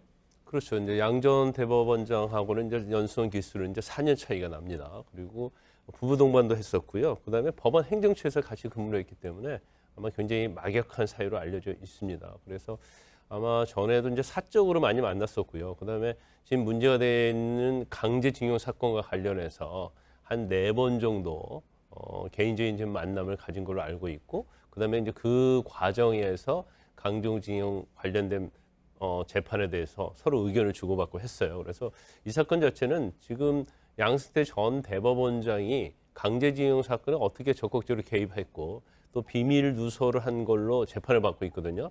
그래서 공무상 비밀 누설과 관련해서 한상호 변호사가 굉장히 중요한 증인이 되는 거고, 그 이유는 지금 강제징용 사건과 관련해서 피고가 전범기업이지 않습니까? 네. 신일철주금 그리고 미쓰비시거든요. 네. 그리고 김앤장에서 이런 전범기업을 대리했기 때문에 과연 피고인 전범기업 대리인과 양승태 전 대법원장이 사적으로 만나서 재판과 관련된 얘기를 나눈 것 자체가 특히 이제 재판에 어떤 비밀이 누설됐다고 검찰은 보아서 기소를 한 거고, 가장 중요한 증인 중에 하나가 이 한상호 변호사다, 이렇게 볼 수 있습니다. 네, 그러니까 한상호 변호사가 양 전 대법원장과 강제징용 제3고심에 대해서 얘기를 했다는 거죠? 그렇죠. 일단 2013년도 3월에 만났었는데 네. 그때 그 2012년도에 이제 대법원에서 그 우리 강제징용 피해자들이 승소하는 그러한 취지, 그러니까 전범기업이 패소하는 취지의 파기환송 판결을 하거든요. 그때 주심이 김능후 전 대법관입니다. 그래서 김능후 전 대법관에 대한 근황에 대해서 얘기를 하다가 강제징용 사건에 대한 얘기가 나왔고, 네. 그때 양승태 전 대법원장이 약간 불만 섞인 소리를 얘기를 했다는 거예요.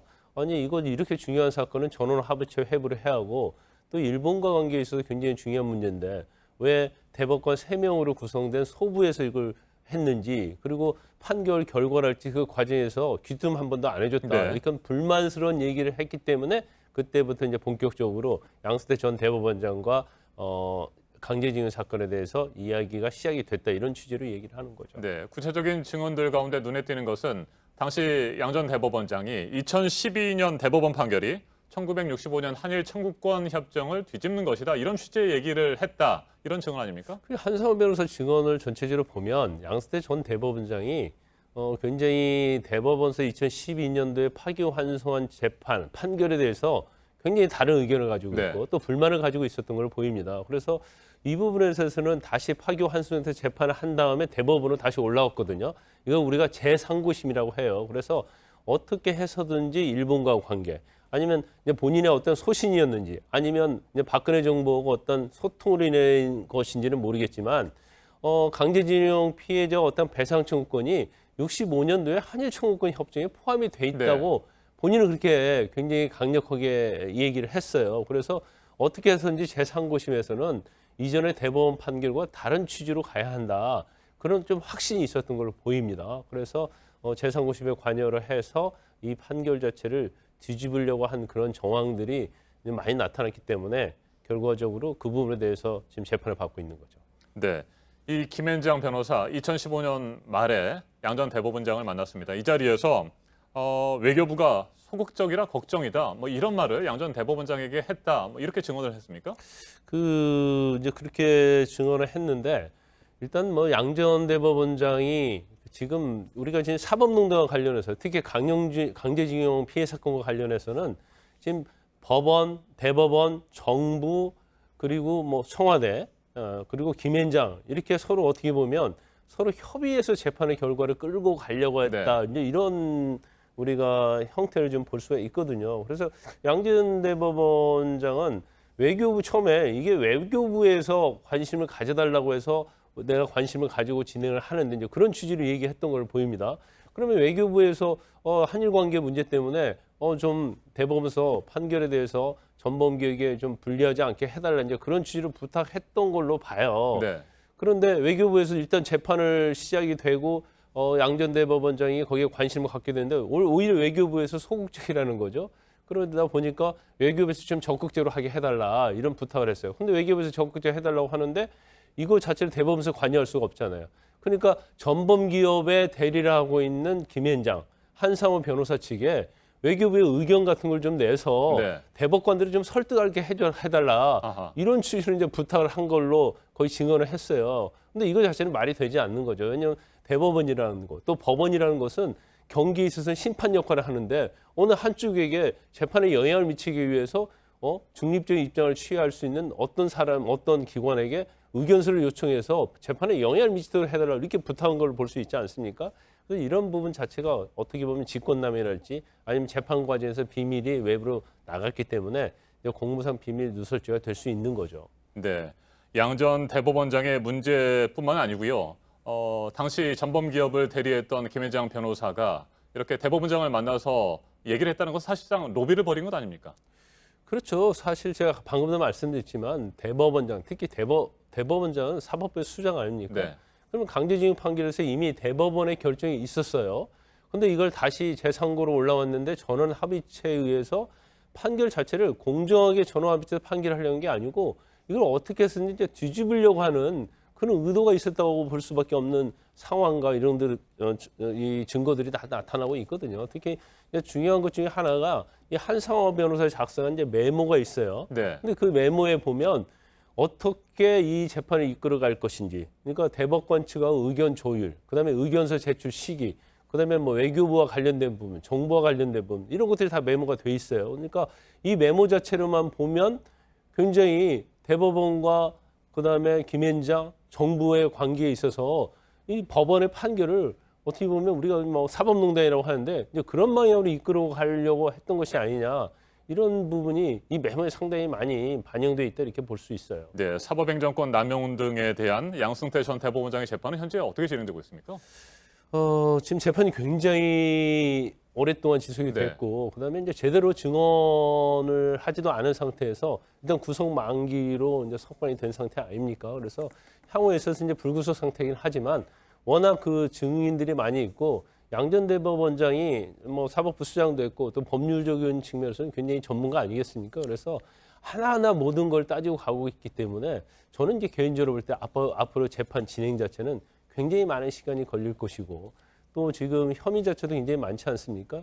거기서 유죄 무죄와 관련해서 굉장히 다툼이 많이 있기 때문에 재판 자체는 지연될 가능성 그리고 또 향후에 있어서 양 전 대법원장이 이제 법리적으로 아마 치열하게 다툴 가능성이 크다고 봅니다. 알겠습니다. 여기까지 듣겠습니다. 김광삼 변호사였습니다. 말씀 잘 들었습니다. 손학규 대표가 당을 나가면 유승민 의원과 통합을 논의하겠다. 자유한국당 나경원 원내대표의 말입니다. 안 그래도 극한 갈등을 빚고 있는 바른미래당에 기름을 부은 한마디였습니다. 최재원 기자가 보도합니다. 아침 신문에 인터뷰가 보도되자 나경원 한국당 원내대표는 보수 통합의 길이라며 다시 한번 자신의 발언을 강조했습니다. 평소 생각입니다. 우파의 가치를 같이 할 수 있는 모든 분들이 함께하는 것이 대한민국을 위한 길이라고. 그러면서 전제 조건을 분명히 했습니다. 유승민 의원을 중심으로 옛 새누리당 출신들이 자신을 흔들고 있다고 의심하는 손 대표 측은 발끈했습니다. 유승민 의원 내지 유승민 의원 계열과 나경원 원내대표 내지 자유한국당이 구체적인 얘기가 많이 진행되고 있구나. 당을 갈라놓는 스토킹이란 말도 나왔습니다. 나경원 대표께서 바른미래당을 집요하게 따라다니는 스토커 노릇을 계속한다면 한국당과의 통합은 없다고 강조해온 유승민 의원은 나 원내대표의 말에 선을 그었습니다. 나경원 원내대표랑은 따로 전혀 드릴 말 예, 접촉한 적도 없습니다. 한국당 내에서도 반응은 엇갈렸습니다.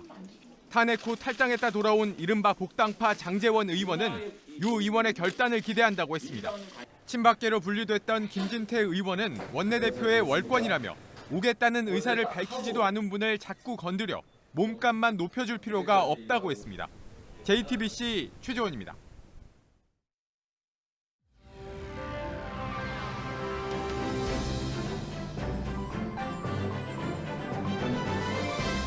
네, 영화 이야기 나눠보는 시간입니다. 강유정 영화평론가 나오셨습니다. 영화 얘기 나눠보도록 하겠습니다. 어서 오세요. 안녕하세요. 네, 저희가 이제 지난 시간에 그 얘기를 했어요. 이 여름이 우리 영화 시장의 정말 성수기다, 명절과 함께. 그래서 올해는 대작이 4편이나 나왔는데 성적들이 어떨지 모르겠다 이 얘기를 했었는데 지금 저희가 앞서 전해드렸지만 엑시트의 성적이 좋네요. 네, 지금 뭐 개봉한 지 일주일밖에 안 됐는데 어제 기준으로 375만 명이 영화를 봤습니다. 네. 그러니까 다른 영화 성적들과 좀 비교해 보면 더 분명할 듯 보이는데요. 나라 말싸미 같은 경우는 이제 93만에서 멈춰 있고요. 네. 그리고 굉장히 같은 시기에 개봉해서 사자하고 아주 2파전을 벌이고 있는데 134만, 그러니까 거의 절반 이하의 수준으로 이제 흥행하고 있으니까 굉장히 엑시트 흥행세가 좋다고 할 수 있겠는데요.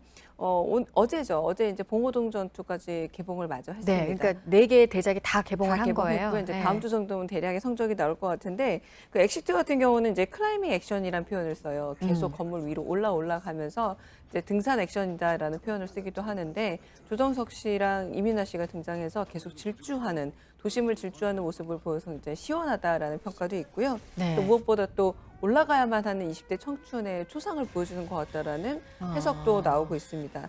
또 한편으로 이 구조 액션이 굉장히 교과서적이라서 네. 구급대원이 저대로 보고 학습을 하셔도 위기 상황에서 탈출할 수 있습니다라고 말할 정도로 꽤 고증이 또 잘 돼 있다는 부분이 있어서 여러 면에서 그런 좀 부분도. 화제를 끌고 있는 작품이 됐습니다. 네. 그러면은 이번 주에 개봉 영화 이제 조금 뒤에 봉오동 전투도 보겠지만 좀 보도록 하겠습니다. 저도 애기 엄마지만 요즘에 애들이 방학이어서요.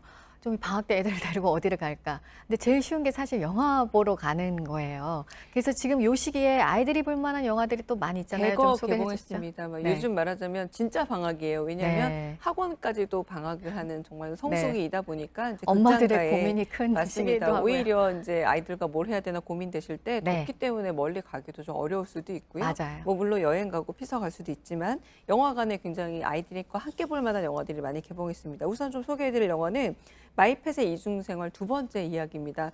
이미 그 개봉을 해서 1편에서 235만 명이라는 관객 수를 동원했어요. 이게 뭐냐면 이런 겁니다. 마이펫이라는 이 제목답게 내가 집에 없을 때 우리 강아지는 뭐 하고 지낼까?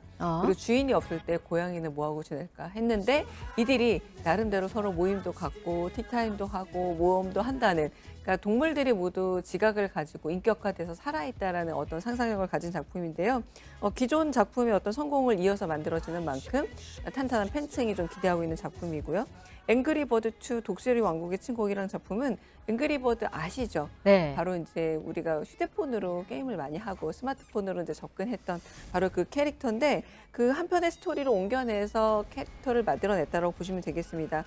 캐릭터의 귀여움으로 승부를 거는 작품이고요. 네. 북극에 사는 게 너무 지겨운 이 앵그리버드, 분노새와 화난 돼지들에게 싸움을 걸게 되는 그런 마지막 존재 이야기를 담고 있다고 하는데요. 네. 아이들과 함께 봐도 좋을 아주 좀 단순한 액션 영화라고 보시면 되겠습니다. 그리고 원더랜드 같은 경우에도 네. 비슷하게 이제 주토피아 마이펫의 이중 생활을 만들어준 감독의 작품으로서 8살 소녀 준이 상상하는 대로 모든 것이 이루어지는 어떤 마법 같은 말 그대로 원더랜드를 그리고 있어서 이 중에 어떤 작품을 골라보셔도 아이들에게 만족감을 줄 수 있지 않을까 싶습니다. 네, 3편이나 있으니까 네. 골라서 보시면 될 것 같습니다. 그리고 어제 이제 개봉을 했으니까 봉오동 전투 얘기도 좀 해야 될 것 같아요. 네. 저는 맨 처음에 이 영화 포스터가 정말 그 시대 그 사진을 썼나?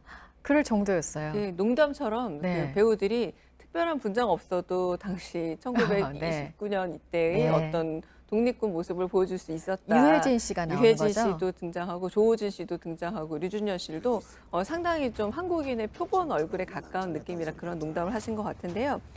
제작비가 190억이나 들어간 상당한 대작입니다. 이 원신영 감독은 이전에 용의자라던가 액션 영화를 워낙 잘 찍는 감독으로 유명하고요. 이번에도 액션 블록버스터 영화로 만들어낸 겁니다. 그러니까 독립군 전투라는 걸 단순히 뭐 고통과 눈물 혹은 뭐 여러 가지 뭐 고문 이런 이야기로 그려낸 게 아니라 우리 독립군에게 숨겨져 있던 어떤 승리의 역사가 있었다. 그러니까 가령 통산리 대첩 같은 건 굉장히 잘 알려져 있음에도 불구하고 봉오동 전투는 저도 사실 잘은 몰랐거든요. 그런데 1920년대 만세운동 이후에 굉장히 오히려 더 폭압이 심해지고 독립군들이 위기에 몰리자 월광추격대라는 아주 정예 부대가 이들을 말살하기 위해서 없애기 위해서 이제 추격을 시작했는데 되려 일본의 그 월광추격대라는 엘리트 부대를 우리 독립군들이 무찌르는 역사를 만들어내는데요.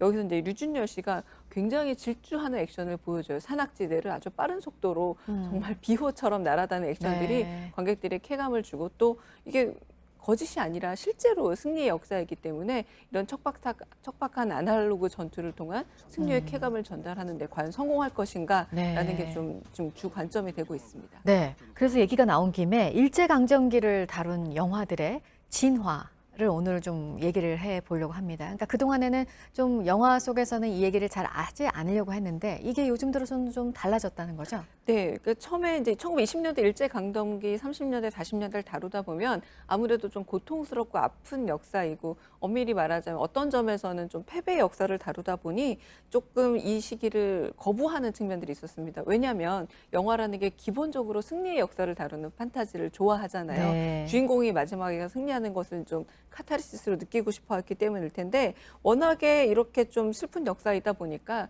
관객들도 외면하는 경우가 많았고요. 영화계에서도 그 시기를 만드는 건 쉽지 않다라는 평가가 있었는데 오히려 2015년 암살에서 육혈포라고 하기도 하죠. 네, 이렇게 전투 장면과 그리고 게릴라전이 있는 아주 스펙터클한 시기로 대조명하면서 그 이후부터는 오히려 뭐 밀정이랄지 오히려 우리가 잘 몰랐던 우리 승리의 역사도 있고 그리고 게릴라전처럼 작은 전투에서 승리한 기록들이 있기 때문에 이 부분을 주목하면서 한국 영화 특히 제작비가 많이 들어간 영화들이 주목하는 시기로 이제 바뀌었다고 할 수 있겠습니다. 네, 요즘 또 일본과의 관계가 워낙 좋지 않아서 이런 영화들이 더 주목을 받을 것으로 예상도 되고 있는 상황인데 보면은 한 사람의 영웅보다 이런 영화들이 그냥 평범한 민중들의 맞습니다. 얘기를 다룬 네. 특히나 유관순 열사를 다룬 영화들이 이번에 또 그렇더라고요. 1919년 3월 1일에 있었던 3.1 운동, 만세 운동이 이제 100주년이 됐기 때문에 더 의도적으로 만들어진 부분도 있고요. 올해 벌써 한거라는 작품도 있었고 말 그대로 유관순 이야기를 다룬 작품들이 여러 편 있었습니다. 네. 여기서 이제 우리의 이제 독립투사 잘 알고 있는 인물이지만 새롭게 인간학적으로 접근하는 시도들도 있고요. 그 무엇보다 이번 주 개봉하는 전 이제 김복동 영화도 좀 소개를 드리고 싶은데 네. 실존 인물이십니다. 2019년 올해 1월 28일 날 별세했으나 이분은 일테면 위안부 피해자이기도 하지만 평화운동가이자 한편으로는 우리에게는 어떤 민족주의의 새로운 면을 보여주는 인물로서 김복동을 조명하고 있는데요. 군복 제조 공장에 취업한다라는 것에 속아서 결국 위안부가 된 이야기를 할 수 있는데 이번 주에 같이 개봉하고 있으니까 한번 주목해 보시면 어떨까 싶습니다. 알겠습니다. 여기까지 듣도록 하겠습니다. 강유정 영화평론가였습니다. 고맙습니다. 네, 평화의 소녀상과 똑같은 모습으로 사진을 찍어 올리는 이 온라인상의 비난 움직임 전해드렸습니다. 일본에서 전시가 중단된 데 대한 이런 항의가 전 세계에 더 퍼지고 있습니다. 강나현 기자입니다. 평화의 소녀상 일본 전시 중단을 풀어달라는 국제청원 사이트엔 전 세계에서 2만 5천 명 가까이 참여했습니다. 소셜미디어에선 소녀상 모습처럼 옆자리를 비우고 의자에 앉은 사진이 계속 올라오고 있습니다. 소녀상은 표현의 자유란 가치를 돌아보게 하는 상징이 됐습니다. 도쿄신문은 오늘자 사설을 통해 소녀상 전시 취소로 사회의 자유가 위협받았다 논평했습니다. 협박이 날아든 일은 표현의 부자유를 뜻하는 무서운 사태라며 정치인들은 예술가에게 뭐라고 할 게 아니라 이런 테러 협박을 비판하라고 지적했습니다. 한국과 일본에서 논쟁으로 치닫던 이 문제는 미국 뉴욕타임스에도 소개됐습니다.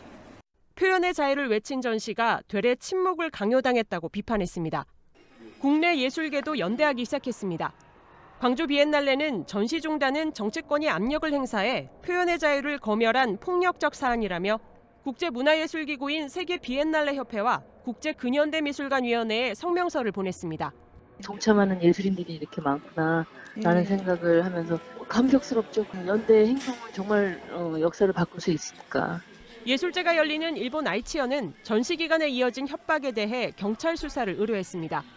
요미우리 신문은 전시가 중단된 뒤에도 폭탄을 설치했다거나 직원을 총으로 쏘겠다는 내용의 협박 이메일이 도착했다고 전했습니다. JTBC 강나현입니다. 동아시아 축구연맹 15세 이하 여자 축구 페스티벌에 출전한 한국 U15 대표팀이 한일전에서 승리했습니다. 한국 대표팀은 전남 목포 국제축구센터에서 열린 조별리그 A조 3차전에서 일본에 2대1로 이겼습니다. 1차전에서 대만을 3대2로 제치고 2차전에선 중국에 0대2로 패배해 최종 성적 2승 1패로 조별리그를 마쳤습니다. 대한체육회가 국제올림픽위원회 IOC와 일본올림픽위원회, 2020년 도쿄올림픽 조직위원회가 홈페이지에서 독도를 일본 영토처럼 표현했다고 항의했습니다. 대한체육회는 일본올림픽위원회에 먼저 항의하고 IOC의 지도 문제를 바로잡아달라는 서한을 보냈다고 밝혔습니다. 대한체육회는 오는 20일부터 도쿄에서 열리는 도쿄올림픽 선수단장 회의에서도 이에 대해 항의할 계획입니다.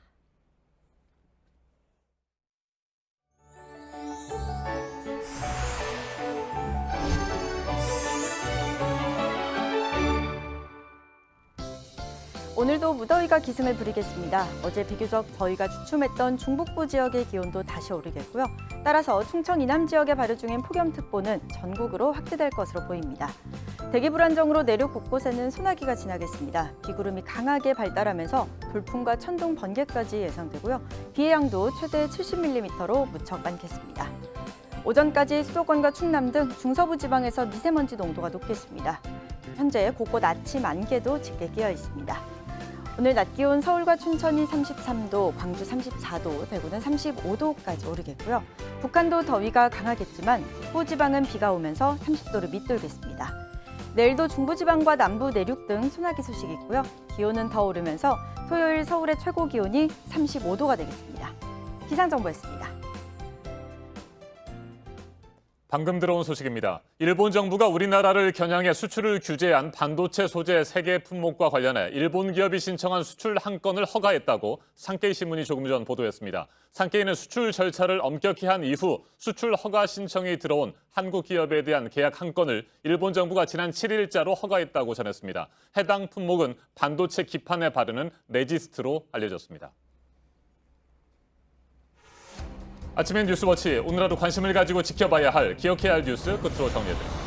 마이크 폼페이오 미 국무장관이 북한과의 비핵화 실무 협상을 앞으로 2주일 안에 재개할 수 있기를 희망하며 양쪽의 팀이 다시 모일 것으로 예상한다고 밝혔습니다. 그러면서 지금은 핵실험이 일어나지 않고 장거리 미사일도 발사되지 않고 있다며 두 가지 모두 좋은 일이라고 강조했습니다. 북한의 잇따른 단거리 발사체 발사에도 불구하고 북미 대화 재개를 기대한다는 뜻을 명확히 한 것으로 풀이됩니다. 트럼프 미국 대통령이 한미 방위비 분담금과 관련해 트윗에 이어서 직접 말을 했습니다. 한국이 더 많은 돈을 내기로 합의했다는 건데 에스퍼 미국 국방장관이 한국 방문에 앞서서 우리에 대한 압박을 예고한 것으로 보입니다. 일본의 일방적인 수출 규제와 화이트리스트 배제에 대한 맞대응 차원에서 정부가 오늘 일본을 우리 화이트리스트에서 빼는 방안을 논의합니다. 당장의 실효성보다는 앞으로 일본이 어떻게 나오느냐에 따라 대응 수위를 높여갈 수 있다는 경고의 의미가 큽니다. 문재인 대통령이 이르면 오늘 중폭의 개각을 단행할 것으로 보입니다. 6곳에서 7곳 부처에 대해서인데 문 대통령이 끝까지 고심을 하면서 개각 발표가 내일이 될 수도 있을 거란 전망입니다. 오늘 전해드릴 소식은 여기까지입니다. 이상으로 JTBC 뉴스 아침엔 목요일 순서 모두 마치겠습니다. 건강한 하루 보내시기 바랍니다. 고맙습니다.